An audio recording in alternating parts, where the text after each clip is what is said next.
আমি সদায় দেখোঁ এজন সাংবাদিকে সদায় আমাৰ আশে-পাশে চলি থকা কাহিনীবোৰক আমাৰ মাজত আনি প্ৰস্তুত কৰে।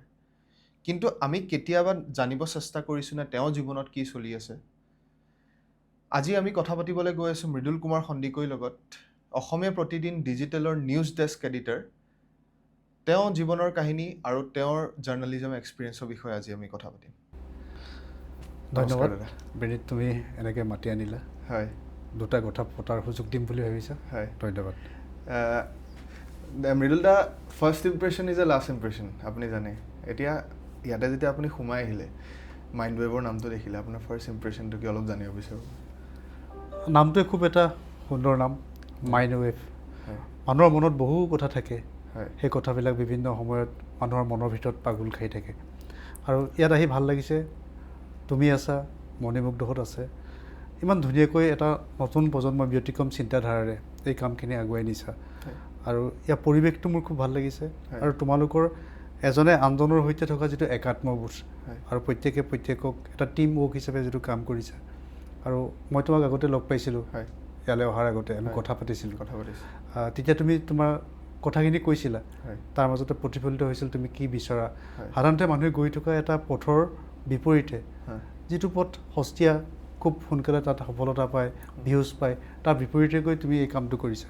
গতিকে মাইণ্ড ৱেভৰ এই কামখিনিৰ প্ৰতি তোমালৈ মোৰ আন্তৰিক শুভেচ্ছা থাকিল, অভিনন্দন থাকিল। হয়। আগবাঢ়ি যোৱা, ভাল হ'ব। Thank you so' much, thank you so' much. Mridul da, এতিয়া যিহেতু মই জানো আপুনি বহুত দীঘলীয়া এটা টাইমৰ পৰা সাংবাদিকতাৰ লগত জড়িত হৈ আছে। সাংবাদিকতাৰ লগত ময়ো জড়িত হৈ আছোঁ বিগত 5 বছৰ হাই ছেকেণ্ডেৰী পাছ কৰাৰ পাছতে। হাই ছেকেণ্ডেৰী পাছ কৰাৰ পাছত মই এটা ডিচিশ্যন ল'লোঁ যে মই মাছ কমিউনিকেশ্যন পঢ়িম। মাছ কমিউনিকেশ্যন পঢ়িম, গ্ৰেজুৱেশ্যন কৰিম, তাৰপিছত মাষ্টাৰ্ছ কৰিলোঁ।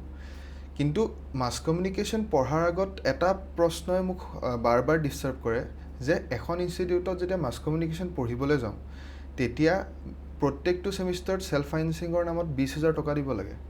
কিন্তু তাৰ পাছত যেতিয়া প্লেচমেণ্টৰ কথা আহে, 15,000 টকীয়া চাকৰিও নাপাওঁ আজিকালি। এতিয়া 15,000 টকাত আপুনি ঘৰে চলাব নে নিজৰ খৰচাখিনিয়ে উলিয়াব? আজিকালি জাৰ্নেলিজম কোনটো দিশে গৈ আছে আপোনাৰ মতে? তুমি একেটা প্ৰশ্নতে কেইবাটাও বিষয় সামৰি লৈছা। হয় 1 নম্বৰ কথাটো হ'ল যে সাংবাদিক মানুহ কিয় হয়। হয় 2 নম্বৰ কথা হৈছে সাংবাদিকে পাব লগা যি মাননি দৰমহা আজিৰ তাৰিখত পায়নে। হয় আৰু 3 নম্বৰ কথাটো হৈছে যে আমি কি কৰিব পাৰিছোঁ, সাংবাদিক হৈ আমি কি কৰিব পাৰিছোঁ। বিনীত, মই খুব আন্তৰিকতাৰে তোমাক এটা কথা কওঁ, তোমাক সাংবাদিক হ'বলৈ কোনো জোৰ কৰা নাই। হয় সাংবাদিকতা বৃত্তিটো এনেকুৱা এটা বৃত্তি, এই বৃত্তিটো সেৱামূলক বৃত্তি, হয়। এতিয়া পেচা হৈছে। হয় ময়ো যেতিয়া এই ক্ষেত্ৰখনৰ সৈতে জড়িত হৈ পৰিছিলোঁ, তেতিয়া সেনেকুৱা ধৰণৰ প্ৰত্যাহ্বানবোৰ আহিছিল। হয় তুমি যদি ভালকৈ কাম কৰা, সেই প্ৰত্যাহ্বানবোৰ গ্ৰহণ কৰা, হয় ভাল ভাল প্ৰতিষ্ঠানত যদি কাম কৰিবলৈ সুযোগ পোৱা, মই ভাবোঁ তোমাৰ সেই সমস্যাবোৰ নাথাকে। হয় আজিৰ তাৰিখত আমাৰ যিসকল সাংবাদিক হয় সঁচা অৰ্থত সাংবাদিক হ'বলৈ ওলাই আহিছে, হয়। যথেষ্ট পঢ়া শুনা কৰে, যথেষ্ট ভাল পঢ়া শুনা কৰি ওলাই আহিছে। মই পঢ়া শুনা মিনছ মই এইটো কোৱা নাই যে তেওঁলোকে সকলো বিষয়ৰ ওপৰত পঢ়া শুনা কৰে। সাংবাদিকতাৰ যিটো পাঠ্যক্ৰম তাত পঢ়া শুনা কৰি পিনি আহে। গতিকে তেওঁলোকৰ যিখন ক্ষেত্ৰ, সেই ক্ষেত্ৰখন খুব পেচাদাৰিত্বমূলক হয়। কিন্তু আগৰ যিসকল আমাৰ সাংবাদিক আছিল, আমাৰ বিশিষ্ট সাংবাদিক আছিল, সেই সাংবাদিকসকলৰ ক্ষেত্ৰখন অলপ বেলেগ ধৰণৰ আছিল। তেওঁলোক অভিজ্ঞতাৰে পুষ্ট আছিল। তেওঁলোকে যিকোনো এটা বিষয় গভীৰতালৈ গৈছিল, যিকোনো এটা বিষয় তেওঁলোকে ক'ব পাৰিছিল, যিকোনো এটা বিষয়ত তেওঁলোকে বিশদভাৱে আয়ত্ব কৰিছিল, সেই অভিজ্ঞতাটো আছিল। কিন্তু আজিৰ তাৰিখত ক'ৰবাত সেই ধৰণৰ আমাৰ নতুন প্ৰজন্ম, মই কোৱা নাই যে সকলোৱে বেয়া, মই কোৱা নাই যে সকলোৱে বেয়া কৰিছে, মই কৈছোঁ খুব ভাল কাম কৰিছে। তাৰ মাজতো নতুন প্ৰজন্মৰ সাংবাদিকসকলে বিষয়বস্তু গভীৰতালৈ গৈ, সাংবাদিক মানে তুমি কোনোবা এজন মন্ত্ৰীক, কোনোবা এজন বিধায়কক কিবা এটা প্ৰশ্ন কৰি দিলা, উদাহৰণস্বৰূপে তুমি অখিল গগৈক এজন সাংবাদিকে প্ৰশ্ন কৰিলে মুখ্যমন্ত্ৰী সন্দৰ্ভত, অখিল গগৈক তাৰ সন্দৰ্ভত কিবা এটা প্ৰতিক্ৰিয়া দিলে, তাৰপিছত গৈ মুখ্যমন্ত্ৰীক অখিল গগৈয়ে আপোনাৰ সন্দৰ্ভত এনেদৰে কৈছে বুলি প্ৰতিক্ৰিয়া এটা বিচাৰিলে, সেইটো সাংবাদিকতা নহয়। সাংবাদিকতা মানে এটা দায়িত্ববোধ। এনেকুৱা বহু খবৰ আছে যিবোৰ খবৰ মানুহৰ হাতত থাকে কিন্তু দিব নোৱাৰে, সমাজৰ প্ৰতি দায়বদ্ধতাৰ কাৰণে হওক। কিন্তু আজিৰ তাৰিখত তুমি চোৱাচোন, আজিৰ তাৰিখত আমাৰ কেমেৰাটো ক'ত চলে? কাৰোবাৰ বেডৰুমত চলে। কোনোবা মানুহ এজনৰ সৈতে কোনোবা মানুহৰ সৈতে এটা সম্পৰ্ক গঢ় লৈ উঠিল, সেই বাতৰিটোকে আমি প্ৰাধান্য দিওঁ। আজিৰ তাৰিখত সেই সস্তীয়া য'ত ভিউজ বিচাৰোঁ আমি, তাৰ বিপৰীতে গৈ দায়বদ্ধতাৰে সাংবাদিকতা কৰা বহু লোক আহিছে। সেই লোকসকলে বিভিন্ন, এতিয়া প্লেটফৰ্মৰ অভাৱ নাই। তুমি ক'ত আজি তুমি এনেদৰে এটা কাম কৰি আছা, প্লেটফৰ্মৰ অভাৱ কেতিয়াও নহয়। আজি ডিজিটেল পৃথিৱীত তুমি যিকোনো মানুহে এজন সাংবাদিক প্ৰত্যেকৰ হাতত মোবাইল আছে প্ৰত্যেকৰ হাতত তথ্য আছে এখন প্লেটফৰ্ম আছে সামাজিক মাধ্যম আছে গতিকে সেই সূত্ৰে সাংবাদিকতাৰ প্ৰতিজন মানুহে আজি একোজন সাংবাদিক হৈ পৰিছে আৰু যিসকল আমি তথাকথিত সাংবাদিক যিসকলে সাংবাদিকতা শিক্ষা লৈ এটা বৃত্তিগতভাৱে সাংবাদিকতাৰ ক্ষেত্ৰখনত জড়িত হৈ পৰিছোঁ মই ভাবোঁ সেই চেলেঞ্জবোৰ গ্ৰহণ কৰিব লাগিব আৰু তুমি দ্বিতীয়তে এটা প্ৰশ্নটোৰ উত্তৰত মই ক'ম যে হয় বহু সময়ত বহু প্ৰতিষ্ঠানে সাংবাদিকক দিব লগা প্ৰাপ্য মাননি দিব নোৱাৰে 15,000 টকা এটাত মানুহ চলা অসম্ভৱ তুমি যদি চোৱা গড়ে এজন মানুহে কাম কৰিলে ভাৰতত 800 পৰা 1,000 টকা পাব লাগে শ্ৰমিক এজনে সেই হিচাপতো এজন মানুহৰ দৰমহা মাহত 24,000 টকা হ'ব লাগে কিন্তু এতিয়া এনেকুৱা কিছুমান প্ৰতিষ্ঠান গঢ় লৈ উঠিছে যিবিলাক প্ৰতিষ্ঠানে সাংবাদিকতাৰ নামত আভুৱা হৈ আহিছে আৰু চেলেঞ্জ হৈছে গোটেই পৃথিৱীলৈ এটা চেলেঞ্জ আহিছে বিভিন্ন ধৰণৰ প্ৰত্যাহ্বান গৈছে সেই প্ৰত্যাহ্বানৰ পাছত মই ভাবোঁ সেই প্ৰত্যাহ্বানখিনি গ্ৰহণ কৰি এই ক্ষেত্ৰখনত কেনেদৰে তিষ্ঠি থাকিব লাগে তাৰ আমি প্ৰতিযোগিতা কৰিব লাগে এটা সুস্থ প্ৰতিযোগিতা হ'ব লাগে আপুনি প্ৰত্যাহ্বানৰ কথা ক'লে যে এতিয়া আজিৰ দিনত সাংবাদিকতাৰ প্ৰত্যাহ্বান চবতকৈ ডাঙৰ প্ৰত্যাহ্বান আপুনি কি বুলি ভাবে বিশ্বাসযোগ্যতাটো এটা ডাঙৰ প্ৰত্যাহ্বান সাংবাদিকৰ কাৰণে দ্বিতীয়তে তোমাৰ এজন মানুহক তুমি এটা খবৰ আগতে তুমি কিবা এটা খবৰ দিছিলা মানুহে মানি লৈছিল পেপাৰত এটা খবৰ ওলালে মানুহে মানি লৈছিল এতিয়া মানুহে মানি নলয় তুমি যুক্তিৰে মানুহক বিশ্বাস জন্মাব পৰাকৈ সঠিক খবৰ এটা দিব পৰাটো আজিৰ তাৰিখত আটাইতকৈ ডাঙৰ বেছি এজন সাংবাদিকৰ কাৰণে প্ৰত্যাহ্বান বুলি মই ভাবোঁ হয় এতিয়া আজিকালি ছ'চিয়েল মিডিয়া যুগ ছ'চিয়েল মিডিয়াত ক'ব গ'লে 60% নিউজ মিছা থাকে এনেই দিয়ে কিছুমান মানুহে এতিয়া এজন পঢ়া শুনা নাইকিয়া যোনে ছ'চিয়েল মিডিয়া চলাব খুব এটা নাজানে কিন্তু চলায় ছ'চিয়েল মিডিয়াৰ যিমানখিনি জ্ঞান আছে সেইখিনি সঁচা বুলি ভাবি আহৰণ কৰে কিন্তু তাৰ মাজতে সেই মানুহখিনিক কেনেকৈ বুজোৱা যাব যে কোনটো সঁচা নিউজ কোনটো মিছা নিউজ এইটোতো সাংবাদিকৰে দায়িত্ব এতিয়া কেনেকৈ বুজাম আমি মানুহক তাত দুটা কথা থাকে এটা হৈছে বাতৰি দিয়া মানুহবোৰ আৰু আনটো তুমি কোৱাৰ দৰে বাতৰি চোৱা মানুহবোৰ আৰু এতিয়া বাতৰি বুলি নহয় সামাজিক মাধ্যমত কিবা ভিডিঅ' কিবা খবৰ বিয়পি পৰাৰ লগে লগে মানুহে তাক সঁচা বুলি ভাবে তাতকৈ ডাঙৰ সমস্যাটো হৈছে ভাইৰেল হোৱাৰ যিটো কালচাৰ শেহতীয়াকৈ আহিছে যে ভাইৰেল হ'লে সেই বস্তুটো সঁচা হৈ যাব তেনেকুৱা নহয় আমাৰ এনেকুৱা কিছুমান মই অলপ আগতো কৈছোঁ প্ৰত্যাহ্বান আহিছে যিবোৰ প্ৰত্যাহ্বানে এটা বাতৰি এটা ভিডিঅ' কেনেদৰে ভাইৰেল কৰিব পাৰি তাৰ প্ৰতিযোগিতাত আমি নামি পৰিছোঁ তাৰ কাৰণে যিজন মানুহে এতিয়া তুমি মই আমাৰ প্ৰত্যেকৰ মাজত সেই সংবেদনশীলতাটো এই বাতৰিটো দিলে বাতৰিটোৰ প্ৰভাৱ এইটো হ'ব এই মিছা খবৰটো দিলে মানুহৰ মাজত তাৰ ইম্পেক্ট এনেধৰণে পৰিব নতুন প্ৰজন্মই যেন যিয়ে সেই প্ৰত্যাহ্বানটো গ্ৰহণ কৰিব লাগিব আৰু তুমি কাকো একো ক'ব নোৱাৰা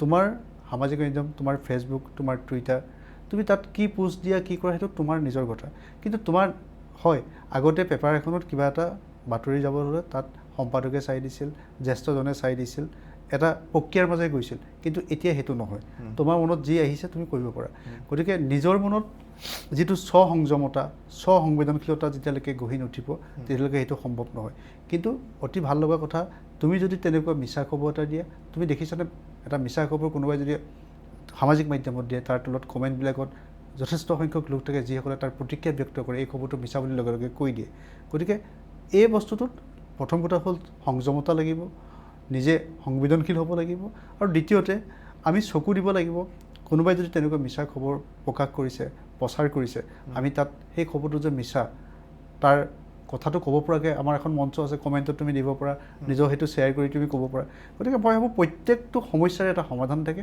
আমি সমাধানৰ পথটো উলিয়াই ল'ব লাগিব মৃদুল দা সাংবাদিকতা আজিৰ দিনত খুবেই প্ৰাসংগিক মানে এতিয়া এজন জাৰ্ণালিষ্টৰ মোৰ মতে ডিউটি হ'ল চৰকাৰৰ যোনখিনি নিউজ বা ভাল হওক বেয়া হওক গোটেইখিনি জনতাৰ সন্মুখত আহি পেলাই প্ৰস্তুত কৰা এতিয়া আজিকালিৰ দিনত দেখা পোৱা যায় নাম লৈ ক'ব বিচাৰিছোঁ অৰ্ণৱ গোস্বামী হওক বা নেশ্যনেল মিডিয়াৰ কথা কৈছোঁ অৰ্ণৱ গোস্বামী হওক বা অঞ্জনা সিহঁতি চৰকাৰৰ যোনখিনি ভাল বস্তু সেইখিনি দেখায় যোনখিনি বেয়া বস্তু নিজৰ লগত ৰাখি থৈ দিয়ে সেইটো বস্তু হ'ব লাগে নেকি জাৰ্ণেলিজমত এইটো কথাক লৈ পিনি তুমি যদি শেহতীয়াকৈ চোৱা দিল্লীত কক্ৰোচ পাৰ্টি জনতা পাৰ্টি যি প্ৰতিবাদ হৈছে তুমি দেখিছাই তোমাৰ প্ৰসংগটোৰ লগত প্ৰাসংগিক কাৰণে মই কথাখিনি কৈছোঁ তাত কেইবাজনো জাৰ্ণালিষ্টক প্ৰটেষ্ট যিবিলাকে কৰি আছে তেওঁলোকে প্ৰতিবাদস্থলীৰ পৰা আঁতৰাই পঠাইছে তেওঁলোকক গো বেক ধ্বনি দিছে সেইটো কিয় হৈছে তুমি কোৱাৰ দৰে মই কাৰো নিৰ্দিষ্ট নাম ল'ব নিবিচাৰোঁ কিন্তু এই কাৰবাৰটো যিটো গদি মিডিয়া বুলি কয়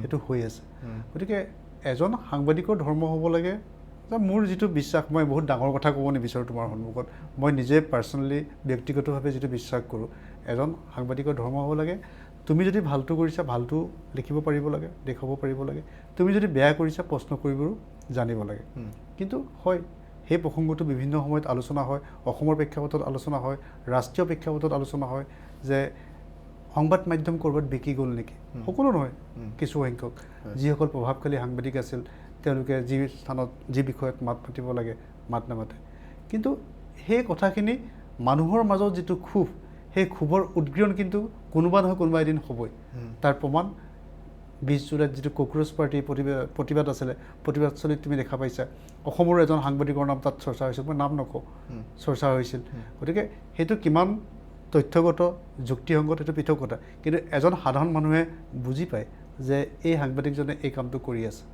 বা এই সাংবাদিকজনে এই কামটো কৰা নাই গতিকে পক্ষপাত যিটো কথা হয় পক্ষপাত লোৱাটো সাংবাদিকৰ বাবে এটা মানে ডাঙৰ অভিযোগ যে সাংবাদিকে পক্ষপাতমূলক আচৰণ কৰে চৰকাৰী পক্ষত সদায় থাকে অসমতো থাকিব আগতো আছিল এতিয়াও আছে কিন্তু তাৰ অনুপাতটো কিমান আগতে চৰকাৰী ঘৰৰ সাংবাদিক খুব কম আছিল মই তোমাক সৰু উদাহৰণ এটা দিওঁ এবাৰ অসমৰ এগৰাকী বিখ্যাত সাংবাদিক আমেৰিকালৈ গৈছিল আমেৰিকাত যাওঁতে তেওঁ দেখিছিলে আমেৰিকাৰ এজন বিখ্যাত সাংবাদিকক তেওঁ সান্নিধ্য পাইছিল আৰু সেই সূত্ৰে তেওঁ এটা বিশেষ অনুষ্ঠানলৈ গৈছিল যাওঁতে তেওঁ ভাবিছিল যে ইমান ডাঙৰ সাংবাদিকৰ লগত আহিছোঁ আমেৰিকাৰ বহুকেইটা কেলেংকাৰী তেওঁ উলিয়াই থৈছে উন্মোচন কৰিছে তেওঁলোকত যদি আমি যাওঁ তেতিয়াহ'লে ছবিটো চিনি পাব কিন্তু তাত তেওঁ উল্টা দেখিলে যে সেই সাংবাদিকগৰাকী যিগৰাকী আমেৰিকা বিখ্যাত সাংবাদিক বুলি তেওঁ ভাবিছিল সাংবাদিকগৰাকীৰ নামটো মানুহে জানে মানুহজনক চিনিয়ে নাপায় তেতিয়া প্ৰশ্ন কৰিছিল যে আপোনাক ইমান ডাঙৰ সাংবাদিক বুলি ভাবিছোঁ ইয়াত মানুহে কোনো চিনি নাপায়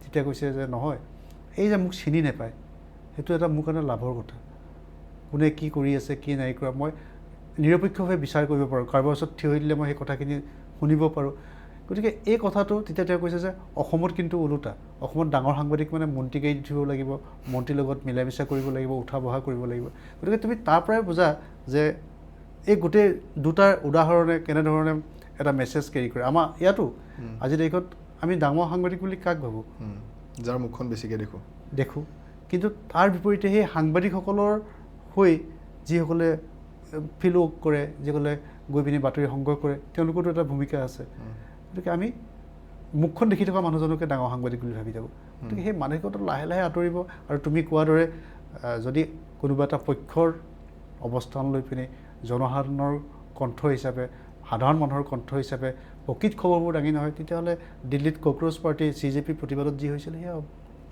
আপুনি ভাবেনে অসমতো গদি মিডিয়া বুলি যোনটো কয় অসমতো আছে মই নিৰ্দিষ্টকৈ কৈ দিব নোৱাৰোঁ কিন্তু অসমৰ মানুহে তেনেকৈ ভাবে মই কি ভাবোঁ নাজানো মই ভবা নাই কিন্তু অসমৰ মানুহে তেনেকৈ ভাবে বিভিন্ন সময়ত অভিযোগ উঠে যে তেনেকুৱা এটা এখন দেশৰ এটা মেইন ষ্ট্ৰীমৰ ৰাষ্ট্ৰীয় সাংবাদিকবিলাকৰ বা সংবাদ প্ৰতিষ্ঠানবিলাকৰ যদি তুমি এতিয়া অৱস্থা চোৱা তেতিয়াহ'লে দেখা পাবা যে মানে বিকল্প নাইকিয়া হৈ গৈছে যে প্ৰত্যেকটো সংবাদ প্ৰতিষ্ঠানৰে তেওঁলোকক এনেধৰণে এক চক্ৰবিহুৰ মাজত আবদ্ধ কৰি থৈছে গতিকে সেই তাৰ ইম্পেক্টটোতো অসমতো আহিব আমিতো ব্যতিক্ৰম হ'ব নোৱাৰোঁ গতিকে অসমৰ মানুহে ভাবে CJP বিষয়ে আপোনাৰ ক'বলগীয়া কি আছে যেতিয়া শাসক দীৰ্ঘদিন ধৰি শাসনত থাকে তেতিয়া শাসক সুখক হৈ পৰে সেইটো বিশ্বৰ ইতিহাসে কয়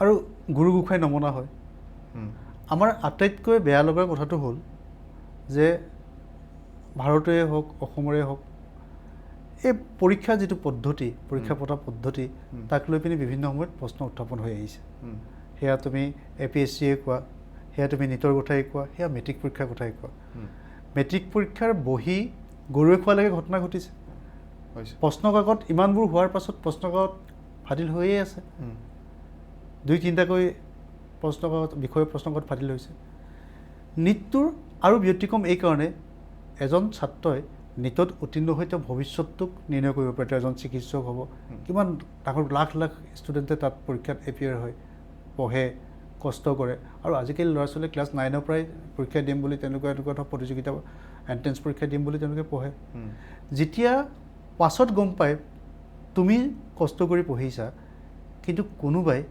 কেইলাখমান টকাৰ বিনিময়ত প্ৰশ্নকাকতখন আনি পৰীক্ষাত লিখি তোমাক বঞ্চিত কৰি পিনি নিটত MBBSত এডমিশ্যন পাইছে এই কাৰবাৰটো কেনেকুৱা এটা বেয়া কাৰবাৰ হৈ আছে আমাৰ যুৱ প্ৰজন্মক আমাৰ ভৱিষ্যতটো কেনেদৰে আমি ধ্বংস কৰি আছোঁ আৰু সেইকাৰণে CGPয়ে প্ৰথম যেতিয়া আমি চবেই জানো CGP কিয় জন্ম হৈছিল আমি জানো তাৰপাছত CGPয়ে যেতিয়া এই বিষয়টোক ল'লে নেটৰ প্ৰশ্নকাকত ফাদিলৰ বিষয়টোক ল'লে তুমি দেখিছানে চাৰিওফালৰ পৰা যি ধৰণে প্ৰতিবাদ সাব্যস্ত হৈছে মানুহে যি ধৰণে সমৰ্থন দিছে ইয়াক তুমি ৰাজনৈতিক দৃষ্টিকোণেৰে নাচাবা ৰাজনীতিৰ পৰা আঁতৰাই চোৱা ময়ো এইটো নাভাবোঁ সেই প্ৰটেষ্টটোত ৰাহুল গান্ধীয়ে গৈ অংশ লওক বিজেপিয়ে ইয়াক সমালোচনা কৰক সেইটো মই নাভাবোঁ কিন্তু যিটো বিষয়ক লৈ তেওঁলোকে প্ৰতিবাদ সাব্যস্ত কৰিছে নতুন প্ৰজন্মৰ কি বিচাৰিছে তেওঁলোকে এটা নিকা শিক্ষা ব্যৱস্থা বিচাৰিছে নিকা শিক্ষা পদ্ধতি বিচাৰিছে আজি ইটানগৰত যিটো প্ৰটেষ্ট হ'ল CGP প্ৰটেষ্টৰ সমান্তৰালভাৱে তেনেকুৱাটো প্ৰটেষ্ট হোৱা নাই পলিটিকেল প্ৰটেষ্টটো হোৱা নাই গতিকে কোনোবাই যদি ভাবিছে যে এয়া এক সাধাৰণ প্ৰতিবাদ নহয় এই প্ৰতিবাদটো আৰু দেশৰ নতুন প্ৰজন্মই কৰা প্ৰতিবাদ এটা ছিষ্টেমৰ বিৰুদ্ধে কৰা প্ৰতিবাদ যাৰ কাৰণে শেহতীয়াকৈ প্ৰধানমন্ত্ৰী নৰেন্দ্ৰ মোদীয়ে ক'ব লগা হৈছে যে যিসকলে এই কেলেংকাৰী কৰিছে তেওঁলোকক ফাষ্ট ট্ৰেক কোৰ্টত বিচাৰ কৰি শাস্তি দিয়া হ'ব গতিকে তাৰ পৰাই তুমি ভাবা যে দেশৰ শাসকসকলৰ কোনখিনিলৈকে কঁপিছে মই এইটো নিবিচাৰোঁ যে দেশখন উচ্ছৃংখল কৰি পেলাওক ছবি এটা পৰিৱেশ কৰক সেইটো মই নিবিচাৰোঁ কিন্তু তেওঁলোকে যিখিনি ন্যায্যতাৰে তেওঁলোকে যিখিনি দাবী উত্থাপন কৰিছে সেই দাবীখিনিতো অস্বীকাৰ কৰিব পৰা নাই গতিকে মই ভাবোঁ এটা ছিষ্টেম পৰিৱৰ্তন কৰিবৰ কাৰণে মই বেলেগৰ কথা কোৱা নাই মই ৰাজনৈতিক দৃষ্টিকোণে মই যোৱা নাই এটা ছিষ্টেম পৰিৱৰ্তন কৰিবৰ কাৰণে এই বিষয়বোৰ মাত মতাটো প্ৰয়োজন হয় এই ক্ষেত্ৰত চৰকাৰেও সহৃদয়তাৰে বস্তুখিনিক গ্ৰহণ কৰি যে আমি এইখিনি চেঞ্জ কৰিম তেওঁলোকে কি বিচাৰিছে পৰীক্ষা পদ্ধতিটো বিচাৰিছে ভাল হ'ব লাগে তেওঁলোকে বিচাৰিছে কি যিসকল ল'ৰাই নিটৰ এই গোটেই প্ৰক্ৰিয়াটোৰ কাৰণে তেওঁলোকে বঞ্চিত হৈ আত্মসন্মানৰ দৰে পথ বাছি ল'লে তেওঁলোকক উপযুক্ত পৰিয়ালক ক্ষতিপূৰণ দিব লাগে তেওঁলোকে কি বিচাৰিছে যিগৰাকী শিক্ষামন্ত্ৰী ধৰ্মেন্দ্ৰ প্ৰধান তেওঁ পদত্যাগ কৰিব লাগে নতুবা তেওঁ মন্ত্ৰী সভাৰ পৰা বৰ্খাস্ত কৰিব লাগে এইটো তুমি নিবিচাৰা নেকি সেইটো বিচাৰোঁ অভিয়াছলি বিচাৰোঁ কিন্তু ধৰ্মেন্দ্ৰ প্ৰধানৰ এতিয়া চৰকাৰৰ দায়িত্ব আছিলে সেই প্ৰটেষ্টাৰবিলাকৰ ওচৰত যাই পেলাই কথা পতা তোমালোকৰ প্ৰব্লেমটো কি হৈছে সেই সমস্যাখিনি আনি পেলাই সংসদত ভালকৈ কথা পাতি ডিছকাছ কৰি এটা চলিউশ্যন ওলোৱা তাৰ বিপৰীতে কি কৰি আছে ধৰ্মেন্দ্ৰ প্ৰধানৰ এটা টুইট দেখিলোঁ মই ৰিচেণ্টলি টুইটত লিখে তাতেও এতিয়া কংগ্ৰেছক ভুল দিছে ৰাহুল গান্ধীক ভুল দিছে ব্লেম গেম এতিয়াও চলি আছে ইটোৱে এইটোক ভুল দিব ইটোৱে এইটোক ভুল দিব সেইবোৰ কৰি থকা সময় কাৰ তাত আছে 20টা ল'ৰা ছোৱালী আজিৰ দিনত মৰিলে সিহঁতৰ অস্তিত্ব নাইকিয়া হৈ গ'ল সিহঁতৰ মাক দেউতাকে নেক্সট কেতিয়াও সিহঁতক লগ নাপায় সেইটো তাতকৈ ডাঙৰ বস্তু হ'ব নোৱাৰে কিন্তু এতিয়াও ব্লেম গেম খেলি আছে মই বিনীত সেইটোৱে কথা যিখন দেশত প্ৰধানমন্ত্ৰীয়ে পৰীক্ষা পে চৰ্চা কৰিব পাৰে সেইখন দেশত প্ৰধানমন্ত্ৰীয়ে পৰীক্ষাৰ প্ৰশ্নকাকত নিটৰে পৰীক্ষাৰ প্ৰশ্নকাকত ফাটি লৈ গৈছে তাৰ ওপৰত কিয় সদনত চৰ্চা কৰিব নোৱাৰে সেইটো ডাঙৰ প্ৰশ্ন দ্বিতীয়তে মানুহে প্ৰশ্ন কৰিছে যে ধৰ্মেন্দ্ৰ প্ৰধানৰ ছোৱালী বাহিৰত পঢ়ে আমেৰিকাত পঢ়ে তেওঁ ইয়াৰ শিক্ষা ব্যৱস্থাৰ লগত তেওঁ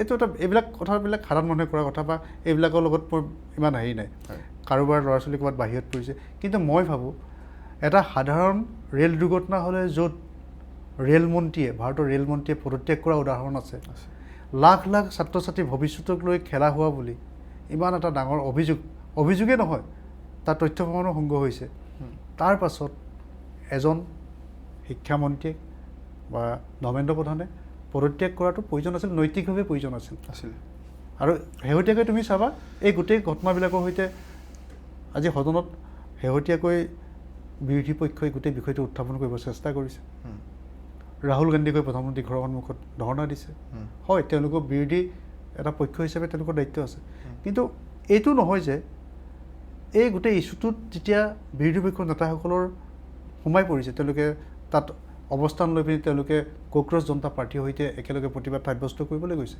তাৰ সুযোগটো কিন্তু সমান্তৰালভাৱে বিজেপিয়ে লৈছে বিজেপিয়ে ক'বলৈ আৰম্ভ কৰিছে জে পি নাড্ডাই কৈছে তুমি কোৱাৰ দৰে ধৰ্মেন্দ্ৰ প্ৰধানে কৰিছে গতিকে গোটেই এই আন্দোলনটোক ডাইলুট কৰা এটা প্ৰক্ৰিয়া চলিব কোনোবাই বহিৰাষ্ট্ৰৰ পৰা ফাণ্ডিং হৈছে বুলিও কৈছে কিন্তু তুমি যদি একদম নিৰপেক্ষভাৱে তুমি চোৱা যে এটা দীৰ্ঘদিন ধৰি বহু ছাত্ৰ ছাত্ৰীক লাখ লাখ ছাত্ৰ ছাত্ৰী জীৱনৰ প্ৰতি ভাবুকি সৃষ্টি কৰি এটা পৰীক্ষাটো আমি য'ত যেতিয়া ফাদিল হ'ল গোটেই ঘটনাবোৰ পোহৰলৈ আহিল তেতিয়াহে আমি গম পালোঁ তাৰ আগতে বা কিমান হৈ আছে তেনেকুৱা ধৰণে পৰীক্ষা দি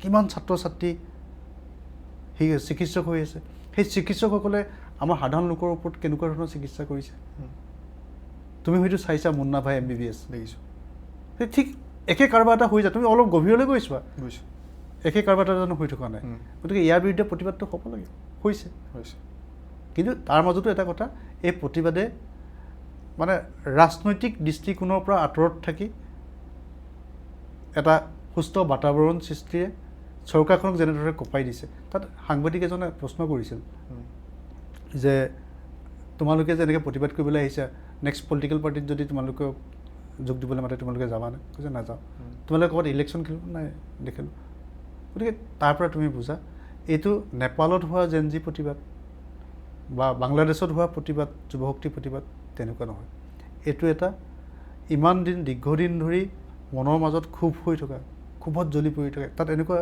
অসমৰ পৰা গৈছে বহুত ছাত্ৰ ছাত্ৰী এনেকুৱা মানুহ গৈছে নীট পৰীক্ষা দি পোৱা নাই ভাবিছে এইবিলাকৰ কাৰণে কিজানি মই নাপালোঁ মইতো ভালকৈ পঢ়িছিলোঁ প্ৰতিবাদ সাব্যস্ত কৰিব গৈছে গতিকে এটা উৎক্ৰিয়ণৰ মানে আগ্নেয়গিৰি উৎক্ৰিয়ণ ঘটিছে ক্ষোভৰ উৎক্ৰিয়ণ ঘটিছে জাপানত দেখিবলৈ পোৱা যায় যে সাগৰ বান্ধি পেলালে কাৰণ ফ্লাডৰ মানে যিমান বানপানী হয় সেইখিনি ৰোধ কৰিবলৈ সাগৰখন বান্ধি পেলালে কিন্তু অসমত এতিয়াও সেই ছিষ্টেমটো অহা নাই যে নদী এখন বান্ধিব পৰা যায় আমি কিমান বছৰ পিছুৱাই আছোঁ আচলতে বেলেগ দেশতকৈ আৰু ছেকেণ্ড কথাটো হ'ল কিমান দিন আৰু এই বান সাহাৰ্য নামত বিস্কুট আৰু পানী লৈ পেলাই আমি জীয়াই থাকিম তুমি কি প্ৰসংগত কথাটো আনিছা মই গম পাইছোঁ কাৰণ আমি ইয়াত বহি থকাৰ সময়তে আমি অত্যন্ত চিন্তিত আৰু শংকিত উজনি অসমৰ 3খন জিলাৰ শেহতীয়া বান পৰিস্থিতিক লৈ জাপানৰ কথাটো সুকীয়া মই জাপানৰ কথাটো ক'ব নাযাওঁ কিন্তু অসমৰ প্ৰেক্ষাপটটো যদি তুমি চোৱা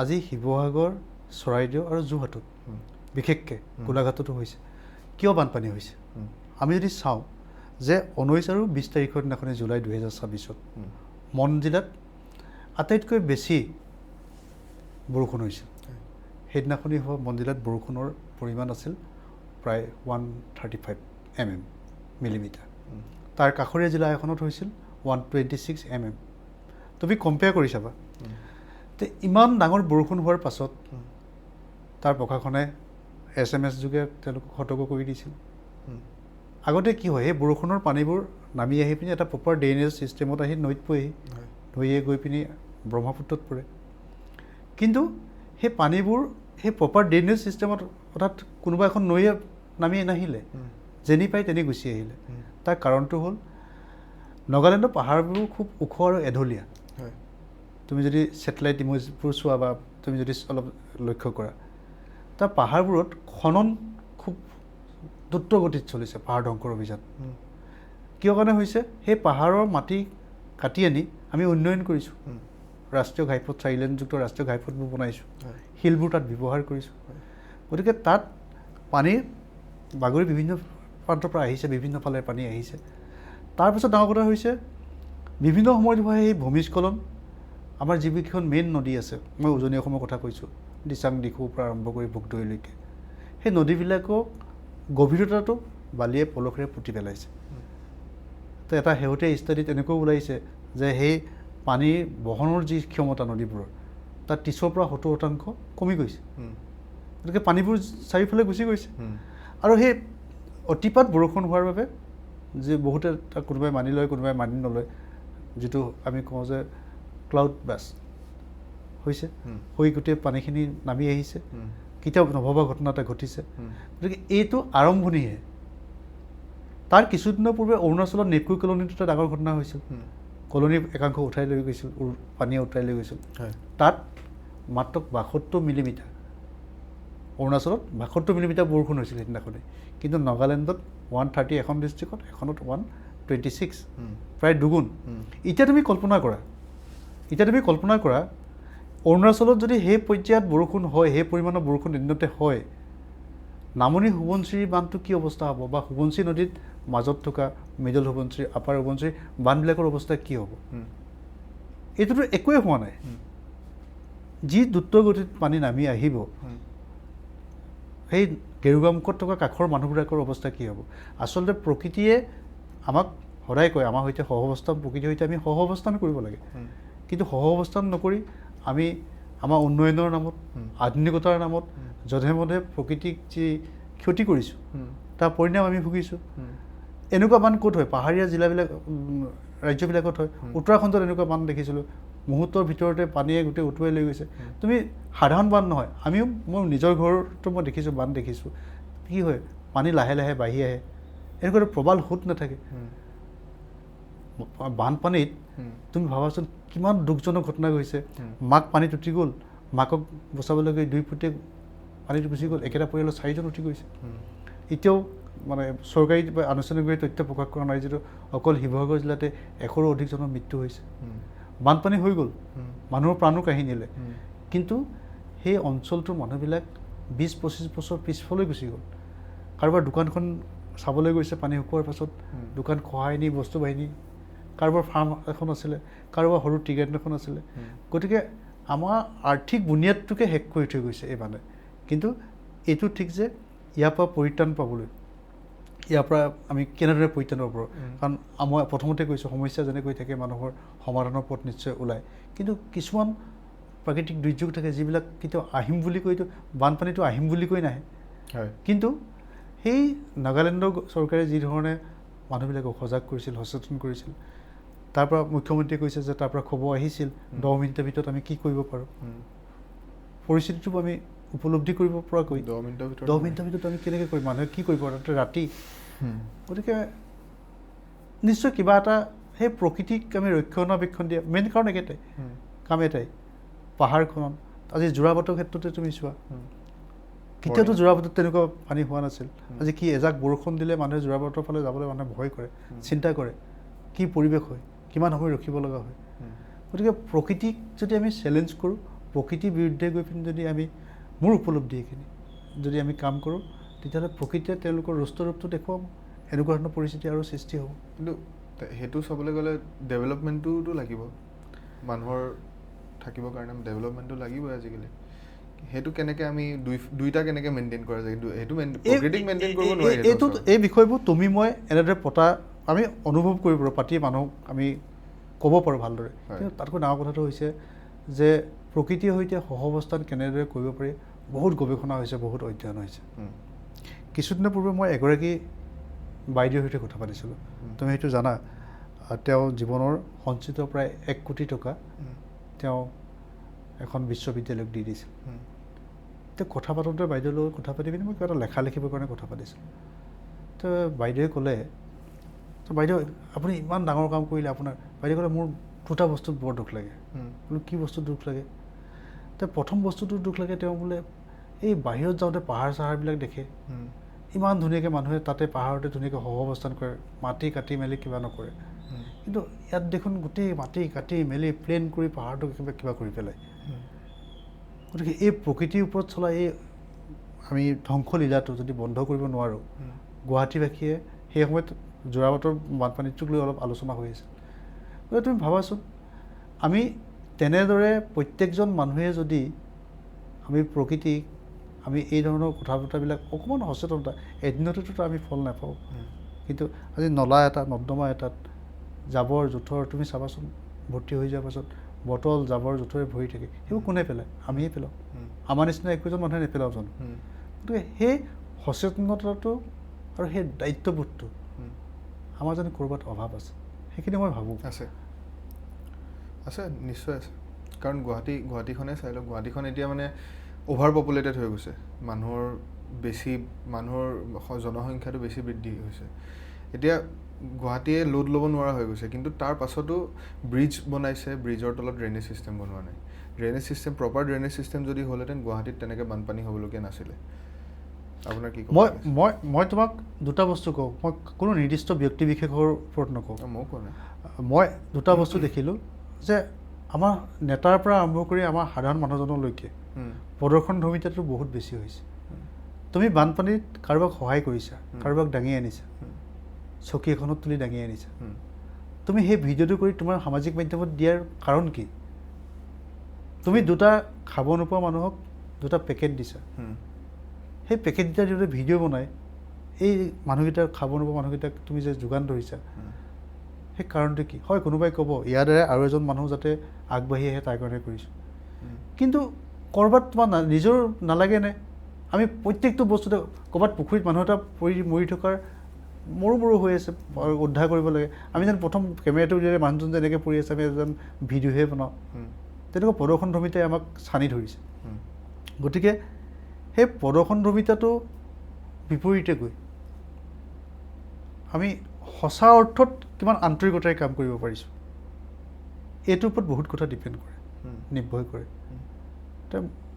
মোৰ দৃষ্টিভংগীটো এনেকুৱা যে মই কি কৰিছোঁ সেই বিচাৰটো তুমি কি কৰিছা সেই বিচাৰটো মানুহে কৰিব সামাজিক মাধ্যমত মই কি কৰিছোঁ তাক দেখুৱাবলৈ মই ভিডিঅ' বনাই বা মই কি কৰোঁ সেইটো তুমি নেতা মন্ত্ৰীৰ পৰা আৰম্ভ কৰি সকলোৰে হৈছে গতিকে আজিকালি চবৰে PR টীম থাকে চবেই নিজৰ নিজৰ কামবোৰ কৰে তুমি ক'ৰবাত বানপানীত কোনোবা মানুহজনক মাত লগাবলৈ গ'লেও আগে আগে কেমেৰা এটা যায় গতিকে এটা ফালৰ পৰা হয় PR লাগে মানুহে কি কৰিছে জানিব লাগে কিন্তু অতিপাত যেতিয়া হৈ যায় মই ভাবোঁ সেইটো বৰ ভাল নহয় অতিপাত কালচাৰটো কোনে আনিছে PR তুমি প্ৰত্যেকজন নেতা মন্ত্ৰী বিধায়কৰ ফেচবুক একাউণ্টবোৰ চাবা আমাৰ নিচিনা সাধাৰণ মানুহবিলাকৰ হেৰিবোৰ চাবা তুমি আমিতো প্ৰদৰ্শন ধৰ্মিতাই কৰোঁ আজি আমুকৰ সৈতে মই গ'লোঁ আমুকত কটালোঁ আমুকত খালোঁ আমুকখন কিনিলোঁ নহয় জানো আমি চবেই কৰোঁ কিন্তু আমাৰতো ইমান মানে অনুকৰণ কৰা মানুহ নাই ফলোৱাৰ্ছ নাই যিসকলে বেছি ফলোৱাৰ্ছ থাকে সেইবিলাকে দেখে সেইবিলাকক মানুহে ভাবে যে মোৰ এইটো ভিডিঅ' ইমান চলিলে কিন্তু এইটো ঠিক যে মানুহে যে তাৰ ইতিবাচক দৃষ্টিয়ে যেনেদৰে চাব পাৰে নেতিবাচক দৃষ্টিও যে চাব পাৰে সেই কথাটো আমি নাভাবোঁ তুমিতো অসমত বাৰিষা সাঁতুৰি লেটেকু গছত উঠি লেটেকু খোৱা বিধায়কো দেখিছা দেখা নাই জানো গতিকে তেওঁ সেইটো কাম দুটা কাৰণত কৰিব পাৰে কিন্তু মই ভাবোঁ যে সেই কামটো তেওঁ নকৰিলেও হয় অসমৰ মানে আপাৰ আছামত যোনটো ডাঙৰ ফ্লাড আহে প্ৰত্যেক বছৰে আহে কেতিয়াবা ডাঙৰ হয় কেতিয়াবা সৰু হয় সেইটো এটা পলিটিকেল ইছ্যু নেকি মোৰ মানে আপুনি ভাবে নেকি পলিটিকেল ইছ্যু প্ৰত্যেক বছৰে বান সাহাৰ্য নামত এইটো কৰিলোঁ ছ'চিয়েল মিডিয়াত এইটো দেখি আহিছোঁ কিন্তু বান ৰখাবলৈ কি কৰিছে অসমত বানপানী এটা সময়ত আহিছিলে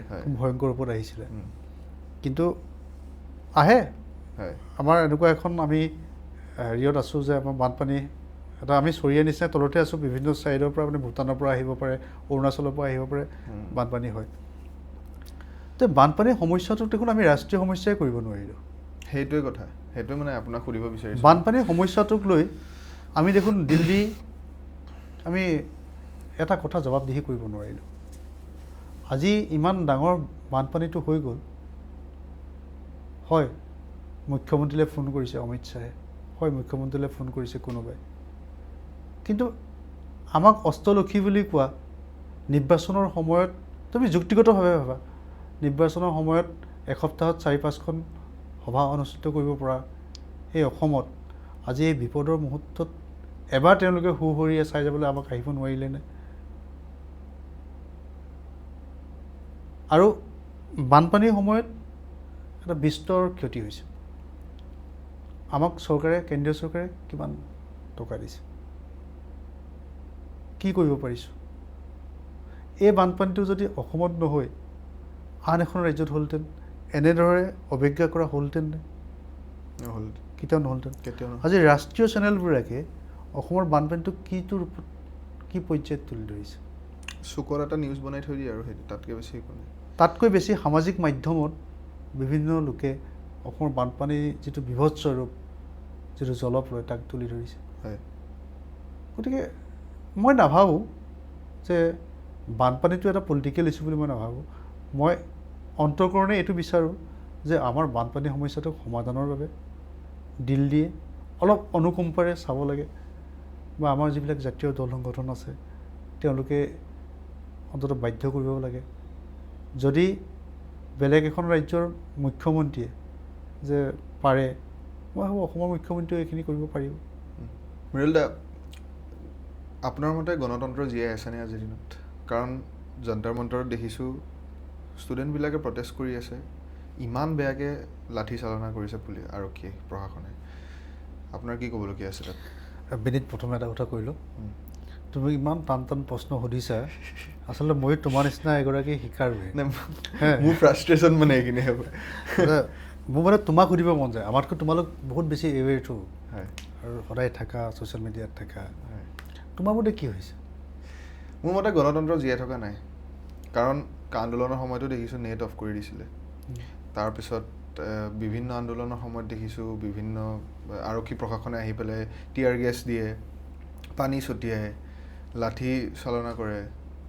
আচলতে গণতন্ত্ৰ বুলি ক'লে হয়, সেইটোৱে গণতন্ত্ৰৰ প্ৰতি মানে এটা ডাঙৰ চেলেঞ্জ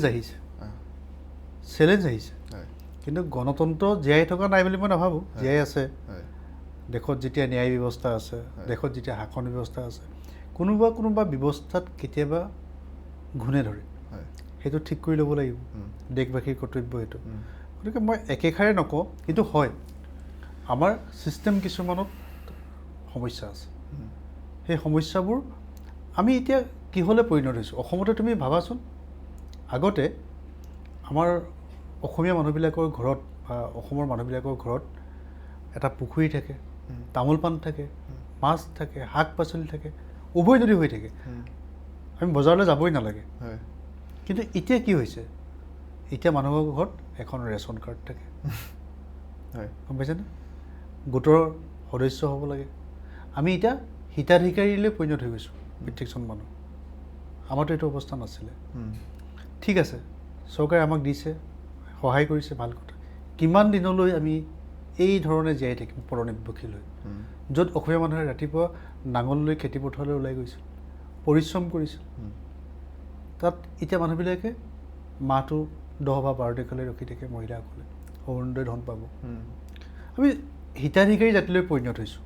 আমাৰ সেই কথাটোতে আমি অসমীয়া মানুহবিলাকৰ, বাকীবিলাকক কয় কিন্তু তেওঁলোকে কষ্টও কৰে সমানে, কিন্তু আমি কষ্ট নকৰি অকল সেইকেইটা আঁচনিবিলাকৰ পৰা অহা ধন সেইবিলাকৰ ওপৰত আমি ডিপেণ্ড হৈ গৈছোঁ। তুমি নিজৰ ঘৰলৈ গ'লে তুমি গাঁওখনত চাবাচোন, আগতে কিমানজন খেতিয়ক আছিল, খেতিপথাৰলৈ কেনেকৈ মানুহ গৈছিল। এতিয়াতো ঘৰত মানুহে ৰুবলৈও পাহৰিছে, ধান দাবলৈ পাৰিছে, বাহিৰৰ পৰা লৈ যাবলৈ। গাঁৱত সেইটো অৱস্থা হৈছে, তেনেকুৱা অৱস্থাটো আমাৰ নাছিল। হয়, এতিয়া দেখিবলৈ পোৱা যায়, মানে আপুনি খেতিৰ কথা কৈছে, এতিয়া আমাৰ ঘৰতো ময়ো খেতি কৰিব নাজানো, সঁচা কথা এইটো। সেইটো কিমান জৰুৰী আচলতে নৱপ্ৰজন্মৰ কাৰণে, বা ফৰ এভৰি জেনেৰেশ্যন কিমান জৰুৰী খেতি কৰা জানিব লাগে। কাৰণ আমি বাহিৰৰ পৰা মানুহ মাতি পেলাই পইচা দি পেলাই খেতি কৰাবলগীয়া হৈছে আজিৰ দিনত। চোৱা, এতিয়া দুটা কথা হৈছে। আগতে খেতিটো আমি অকল খাবৰ কাৰণে কৰিছিলোঁ, আমাৰ পৰিয়ালটোক পোহপাল দিবৰ কাৰণে কৰিছিলোঁ, বা ক'ৰবাত 2-3 ধান বিক্ৰী কৰি পিনি মানুহে চলিছিল। কিন্তু এতিয়া খেতিটো মানুহে ব্যৱসায় ভিত্তিত কৰে। বহু পঢ়া শুনা কৰি বহুত ভাল চাকৰি কৰাৰ পাছতো সেই চাকৰি বাদ দি সেই মানুহ কৃষি কৰ্মৰ সৈতে জড়িত হৈ পৰিছে। সকলোৱে কৰিব নোৱাৰে, যিসকলে পাৰে তেওঁলোকে কৰিব পাৰে। গতিকে কৃষিটো, আমিতো এখন কৃষি নিৰ্ভৰশীল ৰাজ্য, কৃষিয়ে আমাৰ অভাৰঅল। গতিকে যদি সেই কালচাৰটো আমি পাহৰি যাওঁ, আমি শিপাৰ পৰা আঁতৰি নাযাম জানো? গতিকে সেইটো আমি অকল যদি আমি কৈ থাকোঁ, আমাৰ আটাইতকৈ দুখ লগা কথাটো হ'ল যে অসমীয়া জাতি মানে যিবোৰ আমাৰ ভাল ভাল অভ্যাস আছিলে, এই অভ্যাসবোৰ লাহে লাহে আমি সকলোবোৰ এৰি দিছোঁ। আৰু সেইটো অনুধাৱনটো কোনোবাই কৰিব লাগিব, নতুন প্ৰজন্মই কৰিব লাগিব। অসমীয়া ভাষাৰ প্ৰতি যথেষ্ট মানুহ হৈছিলে, অসমীয়া ভাষাত থাকিব নাথাকে। এতিয়া লোকপিয়ল আহি আছে, লোকপিয়লত এইটো এটা আকৌ প্ৰশ্ন উঠিছে যে অসমীয়া ভাষী লোকৰ সংখ্যা কমিব নেকি? সেইটো সেই কথা বতৰাবিলাক সেইটো বিভিন্ন ধৰণৰ ৰাজনৈতিক দৃষ্টিকোণেৰে চলিছে। জাতীয় দল সংগঠনবিলাকে তেওঁলোকৰ ধৰণে কথাবিলাক চাইছে। গতিকে ইমান সমস্যা। এতিয়া তুমি যদি কোৱা অসমত অসমীয়া কোন, তাৰ সংজ্ঞা আছে নেকি ক'ৰবাত? নাই অসমীয়া সংখ্যা তুমি দিব পাৰিবা নেকি, মই দিব পাৰিম নেকি? নোৱাৰি। আমি এটা আজিলৈকে অসমীয়া সংখ্যা এটাই নিৰূপণ কৰিব নোৱাৰা জাতি। মৃদুল দা, আপোনাৰ এখন কিতাপ পঢ়িছিলোঁ মই, ডক্টৰ হিমন্ত বিশ্ব শৰ্মা আৰু প্ৰেজেণ্ট চিফ মিনিষ্টাৰ আমাৰ, তেওঁৰ ওপৰত আপুনি লিখিছিল। সেই কিতাপখনৰ বিষয়ে অলপ জানিব বিচাৰিছোঁ। ক'ৰ পৰা ইমানখিনি ডাটা, বহুতখিনি ডাটা আছিলে তাতে, শৈশৱৰ পৰা CM-লৈকে। এতিয়া শৈশৱ কালৰ পৰা CM-লৈকে ঠিক আছে, CM হৈ থকা অৱস্থাত আমি দেখিছোঁ, কিন্তু শৈশৱৰ কালটো বা কটন কলেজত পঢ়ি থকা সময়খিনিত আপুনি সেই ডাটাখিনি ক'ৰ পৰা গোটালে আৰু কেনেকৈ ইমানখিনি এভিডেঞ্চ গোটাই পেলাই আপুনি কিতাপখন লিখিলে? ভাল লাগিছিল দেই কিতাপখন, মোৰ বহুত মানে ওৱান অফ মাই ফেভৰেট কিতাপ। সেইখন বিশেষ একো নাছিলে।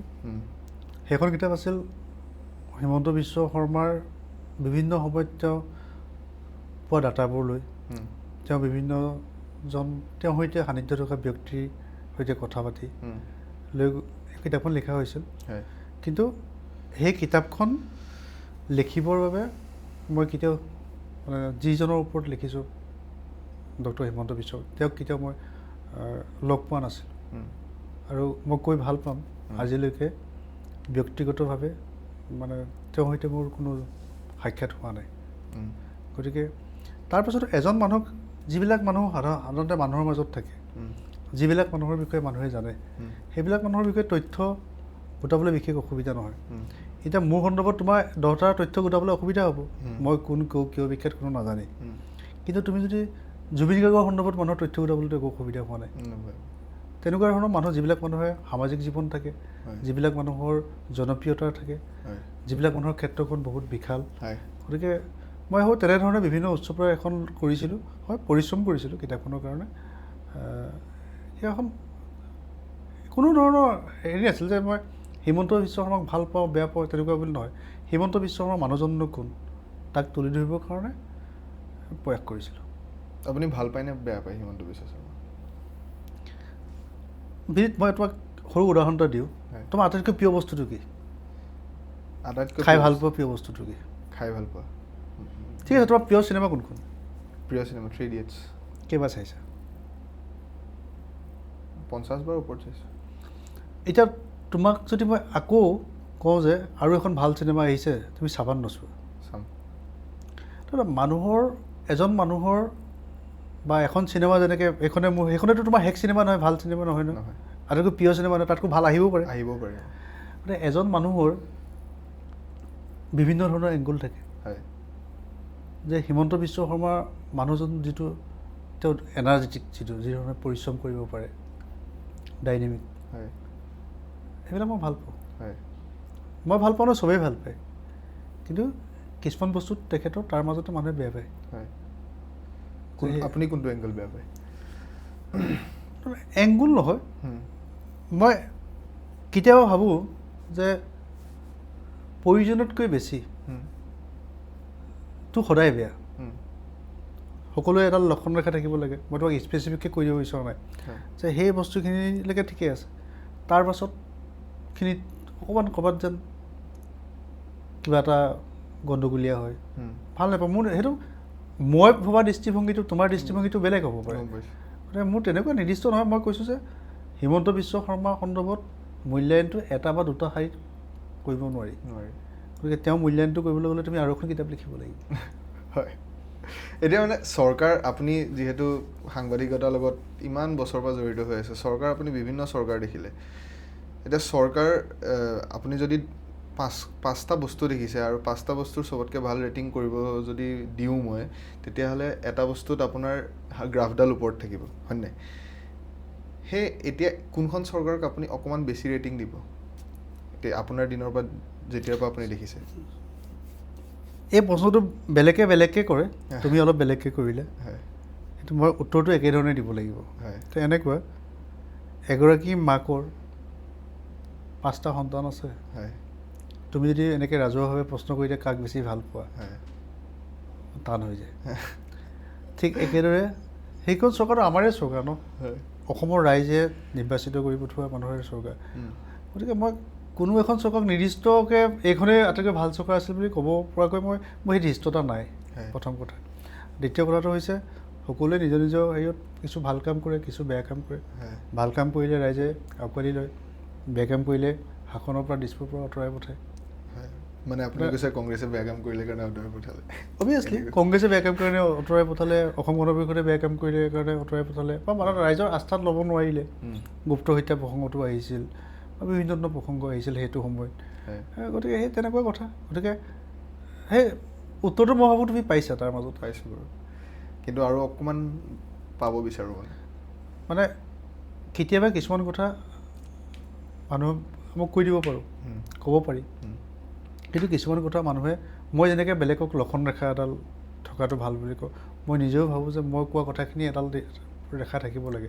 মই মানে চুতে মোক বৰেবাদ বুলি যে এটা কথা আছে, মোৰ নিচিনা সাধাৰণ মানুহতে এইবিলাক কথা কৈ এনেকুৱা ধৰণে মূল্যায়ন কৰি কি লাভ হ'ব কোৱাচোন? মৃদুল দা, বহুতখিনি চিৰিয়াছ কথা পাতিলোঁ।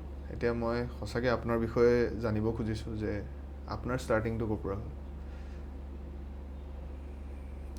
ষ্টাৰ্টিং মানে কেনেকুৱা ধৰণৰ কেৰিয়াৰ ষ্টাৰ্টিং, বা আপুনি কেতিয়া ভাবিলে যে আপুনি সাংবাদিকতা লাইনৰ কাৰণে আপুনি পাৰফেক্ট হয়? একো হ'ব নোৱাৰিলে কাৰণে সাংবাদিক হ'লোঁ। সেইটোতো নহয় অভিয়াছলি। সঁচা কওকচোন অলপ। সঁচা কৈছে, একো কৰিব নোৱাৰিলে জীৱনত সেইকাৰণে সাংবাদিক হ'লোঁ, একদম সঁচা। আপুনি HS কিহত কৰিছিলে? Science, arts? চায়েন্সত। তাৰপিছত মনত ডক্টৰ ইঞ্জিনিয়াৰৰ কথা আছিল নেকি? দিছিলোঁ, নাপালে। তাৰপিছত গ্ৰেজুৱেশ্যন কিহত কৰিলে? মই এগ্ৰিকালচাৰ গ্ৰেজুৱেট আছিলোঁ। এগ্ৰিকালচাৰ, মানে ট'টেলি ডিফাৰেণ্ট ফিল্ড এটাৰ পৰা আহিছে আপুনি। ডিফাৰেণ্ট। তাৰপিছত আপুনি কেতিয়া আপোনাৰ লাইফৰ কিক পইণ্টটো আছিলে যে আপুনি ভাবিলে নাই এইটো লাইন এৰি পেলাই মই এইটো লাইনত আহিব? লেখা মেলা কৰিছিলোঁ। হয়। লেখা মেলা কৰা সৈতে এই ক্ষেত্ৰখনৰ সৈতে জড়িত হৈ পৰিলোঁ। হয়। আৰু সাংবাদিকতাটো এটা নিচা নিচিনা। হয়। যেতিয়া এই নিচাটো মানুহত পৰে, মানে তাৰপৰা উদ্ধাৰিবলৈ অকণমান টান হয়। হয়। এটা থাকি গ'লোঁ আৰু আছোঁ আৰু কি পাৰিছোঁ কৰি মেলি চলি আছোঁ।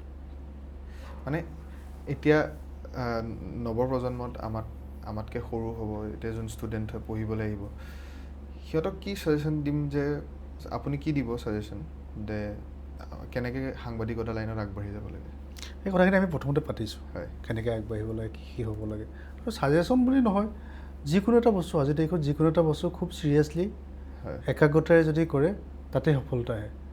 কোনোবাই যদি ভালকৈ চানাও বিক্ৰী কৰে তাতো মানে সফলতা আহিব পাৰে। তুমি চাবাচোন, চাই বিক্ৰী কৰি জানো মানুহ ভাইৰেল হৈছে, বহু সময়ত এষ্টাব্লিছ হৈছে। গতিকে কামটো এতিয়া সৰু ডাঙৰ নহয়, কামটো কেনেকৈ তুমি কৰি লৈ গৈছা, মানুহক কেনেধৰণে বিশ্বাস এটা জন্মাব পাৰিছে, সেইটোৱে ডাঙৰ কথা। আজিকালি কামটোৰ লগতে কণ্টেণ্ট ক্ৰিয়েশ্যনটো বহুত জৰুৰী হৈ পৰিছে। আপুনি কিবা এটা কাম কৰিলে যদি ছ'চিয়েল মিডিয়াত নেদেখা, এডভাৰটাইজিংটো ক'ৰবাত না ক'ৰবাত কম হৈ ৰয়, সেইটো ক্ষেত্ৰত আপুনি কি ক'ব? কৰিব লাগে, বেছি হ'ব নালাগে। বেছিটো স্বাস্থ্যৰ কাৰণে বেয়া। হয় বাৰু। মৃদুল দা, লিখা মেলা কৰিবলৈ এটা মটিভেশ্যন লাগে মানুহক, যে মই এইটো ক্ষেত্ৰত লিখিম, মই এইটো বিষয়ে লিখিম। আপোনাক কি বস্তুৱে মটিভেট কৰিলে বেছিকৈ লিখিবলৈ? আৰু আপুনি স্কুলৰ টাইমৰ পৰাই লিখিছে চাগে, আপোনাক বেছিকৈ কি মটিভেট কৰিলে কিতাপ লিখিবলৈ? বিভিন্ন সময়ত বিভিন্ন বিষয়বস্তু মনৰ ভিতৰত ক্ৰিয়া কৰি থাকে। হয়। কৰি থকাৰ পাছত মই কিতাপ লিখোঁ বুলি নহয়, মই বিষয়বস্তুটো অধ্যয়ন কৰিবলৈ চেষ্টা কৰোঁ। হয়। বিভিন্ন কিতাপ পত্ৰ আনি চাওঁ, পঢ়োঁ। তাৰপিছত যদি ভাবোঁ যে মই যিখিনি পঢ়িলোঁ সেই পঢ়াখিনিক লৈ পিনে এখন কিতাপ লিখিব পাৰি, ভাল এখন কিতাপ হয়, তেতিয়া তেনেকৈ আগবাঢ়ি যাওঁ। কিন্তু নিৰ্দিষ্ট বিষয়বস্তুৰ ওপৰত যে লিখিব লাগিব তেনেকুৱা নহয়। মোৰ মনত যিটো বস্তুৱে ক্ৰিয়া কৰে সেইটোকে মই লিখিবলৈ চেষ্টা কৰোঁ। সফল হ'বলৈ আৰু বহুত বাকী, মানে সেইটো নহ'বও পাৰে, কিন্তু চেষ্টা এটা কৰোঁ যে এই বস্তুখিনি মই কিন্তু নিজকে কিবা এটা লেখাৰ আগতে মই চাওঁ যে এইখিনি লিখিলে মানে মই হ'লে মানে মই লেখা যিখিনি কথা লিখিম বুলি ভাবোঁ, মই পাঠক হিচাপেও চাওঁ, মই বেলেগ এজন মানুহৰ দৃষ্টিৰে চাওঁ যে এইখিনি কথা লিখিম, থাৰ্ড পাৰ্চনজনে এইখিনি কথা কেনেকৈ ভাবিব, বিশ্বাস কৰিব পৰা হয় নহয়, তেনেকুৱা এটা অনুশীলন এটা হয় আৰু। মানে এতিয়া ময়ো কেতিয়াবা অলপ লিখা মেলা কৰোঁ।